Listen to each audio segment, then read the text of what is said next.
அனைவருக்கும் அன்பான வணக்கங்கள். இது மகா பெரியவா சொன்னது யூடியூப் சேனல். நம்முடைய இந்த சேனல்ல பெரியவா சொன்ன ஆன்மீக அருளுரைகள் மட்டுமல்லாமல் எண்ணற்ற ஆன்மீக தாந்திரிக பரிகாரங்களை தொடர்ந்து பதிவு செய்துட்டு இருக்கிறேன். தொடர்ந்து பாருங்க. நமது சேனல் சார்பாக பிரபஞ்சத்தின் பேரருள் கிடைக்கும் மனவள பயிற்சி, அஷ்டவராகி உபாசனை பயிற்சி மற்றும் நீங்கள் எந்த தெய்வத்தை சித்தி செய்ய நினைக்கிறீர்களோ அந்த தெய்வ உபாசனை பயிற்சிகளை பிரத்யேகமாக தனித்தனியாக வாட்ஸ்அப் மூலம் பயிற்சி எடுக்க இருக்கிறோம். நீங்கள் பயிற்சிகளில் இணைந்து கொள்ள விரும்பினாலும் ஆதரவற்றவர்களுக்கு உணவளிக்க விரும்பினாலும் 9344692042 இந்த வாட்ஸ்அப் எண்ணுக்கு தொடர்பு கொள்ளுங்க. அதை பற்றிய தெளிவான விளக்கம் கொடுக்கிறேன். இந்த இரண்டு பொருளை சேர்த்து பூஜை அறையில் வைத்து தொடர்ந்து நீங்கள் வழிபட்டு வந்தால், எந்த தெய்வத்தை நீங்க இஷ்ட தெய்வமா வழிபடுறீங்களோ உங்க வீட்டுல அந்த தெய்வத்தோட முன்னாடி இந்த இரண்டு பொருளை சேர்த்து தினமும் வைக்கணும்.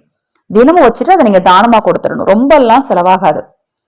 ஒரு மாசத்துக்கு ஒரு கிலோ பச்சரிசியும் ஒரு 1/2 கிலோ வெல்லம் அல்லது அச்சு வெல்லம் வாங்கி வச்சுக்கோங்க.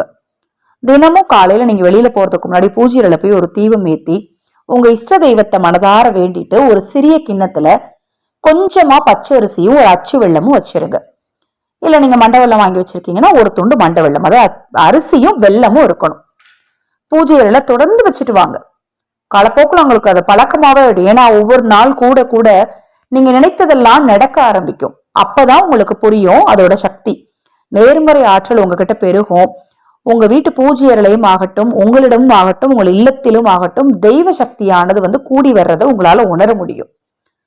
உங்க இஷ்ட தெய்வம் எதுவாக இருந்தாலும் பூஜை அறையில் தினமும் இஷ்ட தெய்வத்திற்கு பச்சரிசியும் வெல்லமும் கலந்து வைத்து அதை எடுத்து மறுநாள் எறும்புகளுக்கு உணவாக கொடுத்தால் தெய்வத்தின் அருளும் கிடைக்கும், முன்னோர்களின் அருளும் ஆசையும் நிச்சயம் கிடைக்கும், கர்ம வினைகளின் பாதிப்பும் குறையும், பணம் சேரும். இன்னும் நிறைய விஷயங்களை சொல்லலாம்.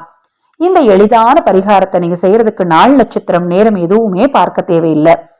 என்னைக்கு இந்த பதிவை பாக்குறீங்களோ அன்றிருந்து தொடங்குங்க. தொடர்ந்து செஞ்சுட்டு வாங்க. நிச்சயமாக உங்களுக்கும் உங்கள் குடும்பத்தாருக்கும் உங்கள் இஷ்ட தெய்வத்தின் அருளால் நல்லதே நடக்கும். ஹரஹர சங்கர ஜெய ஜெய சங்கர மகா பெரியவா திருவடிப்பாதம் சரணம் சரணம். இந்த பதிவை கேட்டுக்கொண்டிருக்கும் உங்களது அனைவரது வாழ்விலும் மகா பெரியவா அருளால நல்லதே நடக்கட்டும்.